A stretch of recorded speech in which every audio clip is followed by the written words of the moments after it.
What is up, comic book fam? Welcome to the Legion of Comics, another new comic book day video. This is for next week, whatever the date is. But it's an awesome week, tons of great titles. I'm really excited to look at some of them and talk about what's going to be in my pull box and what I'm reading. But before I do any of that, check this out.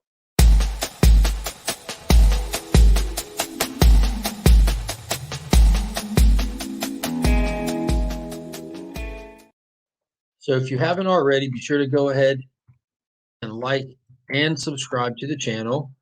I appreciate everybody who already has. Let's try to do something real quick. And also hit that notification bell so you're notified whenever new videos drop, which is really important because I do go live very often and I really enjoy hanging out and chatting with everybody in the comics. And finally, if you haven't already, check out LOC Pops Attic on Instagram. That is a second Instagram page that I've set up, and it's me and my dad, and he is steadily and daily loading books onto that are for sale for the cheap. So if you're trying to complete runs, fill runs, check it out. There's thousands of books to be added, and we're just getting started with it. So if you have anything that you're curious about or wondering, feel free to message that page directly, and because it's going to be a long time before everything is on there. It's just an ongoing process. And feel free to reach out and ask if there's anything that is going to end up on there, and we can go ahead and pull it out and get it sent your way if you're looking to fill runs or whatnot. So yeah, definitely check out LOC Pops Attic on Instagram. All right, so let's get right into it. It's definitely an exciting week in comics. Uh, it's kind of been consistent here lately, so I do want to dive right in with the first book that is going to be in my pool box, and I'm really pumped about, and that's Philip Kennedy Johnson, Superman number 31. So with that last issue of Action Comics, blew me away. I was impressed with his run already, but this just really set a new standard. So we're seeing the whole War World Rising storyline getting up and running. Mongols got a lot of stuff going on, and it looked like an invasion was happening, but they threw us a curveball in there, and it looked like a almost like a runaway ship that who were escaping War World. So we know that Superman is losing his powers. We don't know to what degree, if it's going to end up being a Death of Superman thing. I suspect is just going to get depowered and end up on War World, much like we saw him in Future State. We do know that he's going to be leaving this title right here. When his last issue will be, not long. I think like 2 months, and then this title will be completely changed. Jonathan Kent will be front running it. It will be called Superman, Son of Kal-El. So I'm really excited for that. Love Jonathan as a character. He's super awesome. If you guys are sleeping on his first appearance, be sure to go track one down before it goes up any higher. They normally go for around $40 raw, and that's a Convergent Superman number 2. So something to think about. Next up on my pull box is going to be Joker number 3 from Tynan. I'm not too impressed with Tynan's Batman run, but I'm very impressed with the first 2 issues of this Joker book. A lot of people are complaining, oh, I'd like to see more Joker in a Joker book. The story is about Joker. You don't have to have him directly in the front to see how he's directly affecting other people in their lives. Look how many people he has affected. The whole story is converging on him. It looks like bad guys, good guys, everybody's out to get him. And it's all going to be coming to an head right on top of his head. Excuse me. But I am excited about it. Pocan Joe did have a good point where he said it has a whole Guy Ritchie feel to it, like one of those heist movies or mobster movies where there's 50 things going on at once and it's all spearhead together. So that's been really cool. Another one that's been really cool is Tom King's Rorschach. And this is number 8 out of 12. So it's really starting. The story is just huge at this point. So much to it.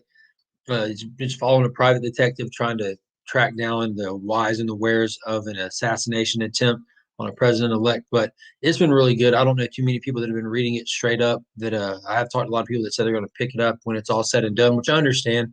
But Tom King, I can't say it enough, is fantastic in these limited series events or these maxi series events, and this was no exception. It's just been really good, and the covers are amazing as well. I mean, just look at that. Look at it.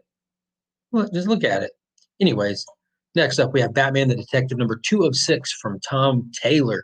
Now I was reluctant to pick this up, another Bat title, but I picked it up. It was absolutely fun. Had some cool new angles in it. Batman's kind of giving up the ghost on Gotham temporarily, just realizes his shortcomings, and he went to go help out over in England, and just a whole terrorist cell that's kind of targeting his only successes, which are those individual people that he has rescued from a mugger or out of a burning building. Because he looked at his resume and he's pretty much a failure. Gotham's just in shambles. Family members are dead. Family members are separated, and just he doesn't have very many wins on his shelf. There's not very many trophies left. And that final trophy he had, those individual rescues are being targeted now. So someone's really trying to cut him personally, and I'm excited to see how they're going to play it out. Another one I'm really excited about is Spider-Man, Spider Shadow #2 by Chip Zadarski. So that first one was actually a really strong start. This is a straight up what if. You can see on the top right of the cover, they have the new Marvel banner for the What If series. And it was cool seeing how the story was similar to how it really played out with him realizing the symbiote has a mind of its own and it's affecting him. And it was also really cool to see where it forked in the road and it took its own path to be different from the original, and that ending was stellar. So I'm not going to spoil it if you haven't read it, but there was a major death, someone really close to Peter, and you can tell from the cover of this that the suit looks a little different right there. So by the end of it, with an event that took place and with an action that Peter took, the symbiote kind of changed to mimic his now tainted personality, where it always just looked like the spider suit originally, but Venom looks all hulking and huge. We're starting to see what a venomized Peter would have looked like at this point. So I'm really excited to see where they're going to go with this. Chip Zdarsky does not disappoint, guys. So check it out. Next, this is pretty much, in my opinion, a comic book dream team right here. We have Jeff Johns and Gary Frank back together for Geiger #2. And at this moment, it's coming out on schedule, which is an even bigger. So to have Jeff Johns and Gary Frank on time, on schedule, that's pretty much worth checking out alone. So hopefully this holds up. That first issue was really solid, really strong. Basically, a guy, nuclear holocaust is coming. A guy puts his family in a bunker. Crazy neighbors and him get into it, and he doesn't make it in the bunker. The bombs go off. Fast forward to the future, people are scavenging. They crumb across Joe Glow there, aka Geiger, and he looks like he's still just protecting that bunker with the blast door closed. That we're left to suspect that his wife and his kid are in there. It's been like 20 years. We don't know if they're still in there, if they're alive, if they're dead. Either way, I'm really excited to dive into this some more. It was really, really fun first issue. The writing was smooth. It was solid, great premise. The artwork, as new guy, aka Cosmic Campfire would say, chef's kiss. Next up, guys, we are going back to the future. Future State Red Hood story by Joshua Williams was so good. It was a little tease into the life of Jason Todd, kind of toward the beginning of the magistrate stuff where he was working for the GCPD and hunting down masks. Him and Ravenger are tasked with hunting him down, dead or alive. He chose the live. She would take him in dead. So I guess enough people liked it, especially myself, that they're going to do a limited series for it. Joshua Williamson is writing it again, so we're going to get Jason Todd in more depth in his time that he was tracking down and hunting masks, and to see why he did it, what pushed him to go over the edge to do that. But either way, Joshua Williamson, Jason Todd, I'm all in. Future State, come on with it. Future State was a total hit. No one expected that. It was absolutely amazing. So I'm excited to kind of dip our toes back into that water. Next up, another one, guys. This week is just so good. We have Seven Secrets, issue #8, also by Tom Taylor. I can't sing this book's praises enough. It was so awesome. I was so reluctant to keep picking it up, but that issue 6 absolutely changed my mind. One of my favorite books to read, one of the ones I look forward to the most. When I pick up all these books, it'll be the first one out of the stack that I read for sure. I'm just always on pins and needles now, waiting to see what they're going to do next. They just opened a door to a completely huge universe with any kind of concept that's ever existed in literary history is present in here in some representation. So I never know what they're going to play with at this point, how they're going to take Caspar there and insert him into it. They just started building on his past and his lore in that last issue. So I'm excited to see how they move forward from it. Next up, the first book I'll be reading out of DC for sure is going to be Justice League Last Ride #1 by Chip Zdarsky. So this is what I'm suspecting to be, if you read Future State, you know that there's the Future State Justice League team, and they talked heavily about the OG Justice League team like they were legends. Like they looked at them and their status quo and they try to mimic it and be it, but that Justice League was disbanded, dead, or whatever. It was kind of a mystery. I believe this is going to be the story that kind of tells us how that all came to be. So I did not go heavy into the solicitations on this. All I know is they got to get together for one last ride. I don't want the story spoiled at all for myself, but it's Chip Zdarsky on Justice League, and I can't wait. Just look at that. Look at that cover, man. Superman just, man, it's intense. And then finally, out of my pull box for my guaranteed pickups is Mighty Morphin 7 from Ryan Parrot. Now, I do already have a copy of this digitally. I haven't had a chance to read it yet. A couple people uh, in my little group of friends that have read it said that they were not too pumped about this issue. I didn't ask them to give me any reason or spoiler or anything, but I am excited to read it. I'll probably read it sometime later today, and but I still pick it up. It still goes in my PC, but I'm excited for it. I've been kind of enjoying Mighty Morphin a little bit more than the Power Rangers series. They kind of flip flop which one's a stronger issue each month when they drop, but I just like the nostalgic feel of Mighty Morphin a lot more. So that's it for what's in my guaranteed pool box, but there are a lot of other great titles coming out. Let's take a look at some of those so you don't miss them. We have Wonder Woman 772, Fantastic Four number 32. We have Star Wars The High Republic number 5, as well as Star Wars number 13. And as you see, it has the War of the Bounty Hunters trade dress on it, so it looks like that story is going to be crossing titles. So something to check out.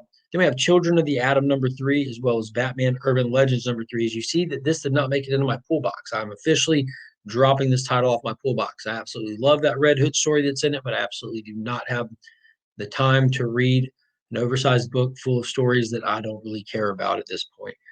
So these anthology books, they're great in theory. If you're not going to have strong writers on each of the stories, it really makes it kind of a huge waste of money. Next up, we have yet another X title, number 1. Like, I don't know what Marvel's doing, if they're just throwing a new X book out with a new number 1 every single week. I don't have a clue. It's just, my mind's warped on this right now. Why would you be flooding the market with lackluster X-Men books at the announcement of the X-Men stuff in the MCU, opposed to getting solid stories on what you have and waiting to kind of expand it closer to the time of doing something with those X-Men characters? Because if you pump it out too soon and people pick it up and it's garbage, you're going to have people not really caring. But whatever. I don't think Marvel's putting a lot of thought and care into their stories and stuff these days. They just want to throw everything at the wall and see what sticks. And speaking of sticking to the wall, we have Silk number 3 will be out, Heroes Reborn number 2, as well as Spider-Woman number 12. Ice Cream Man is coming out with issue number 24, which that's an awesome cover. And then we have Silver Coin from Image Comics number 2, which number 1 was the Comic Vets pick of the week when it came out, and a lot of people read it that I know and said it was really good. So give that a double check if you like horror, if you like those indie stuff. Then we have Proctor Valley Road from Boom Studios with an issue number 3, as well as Carmen with an issue number 3. We have a brand new Image number 1 with Time Before Time. And then from DC Comics, I'll probably end up picking this one up as well, but we have DC Festival of Heroes, Asian Superhero Celebration to celebrate the Asian and Pacific Islanders month here. And then we have Scouts Honor number 5, as well as Nottingham number 3. And Nottingham number 3 is kind of blown up inside of the indie realm. So there's a lot of good stuff. There's a lot more stuff as well coming out. You know, Magic number 2 from Boom, You Promised Me Darkness number 2, and all kinds of stuff. So be sure to double check those shelves out there. Make sure you give them a good once, twice, 3 times over. You don't miss anything. And as always, I do want to thank the Augusta Book Exchange. Paul and Donna over there are the absolute best. They're the keepers of my comics, the guardians of my pool box. I always make sure everything that I'm looking for is safe and secure whenever I get there. You'll find no better customer service anywhere, and you can find them on Facebook. And if you guys want to know what my number 1 pick for the week is going to be and why, be sure to hop over to the Comic Vet, give him a subscribe, and hit the notification bell, because tomorrow and every Sunday we drop the Two Cool Guys, Two Hot Picks video where we spotlight one book each and tell you why we think you should consider picking it up.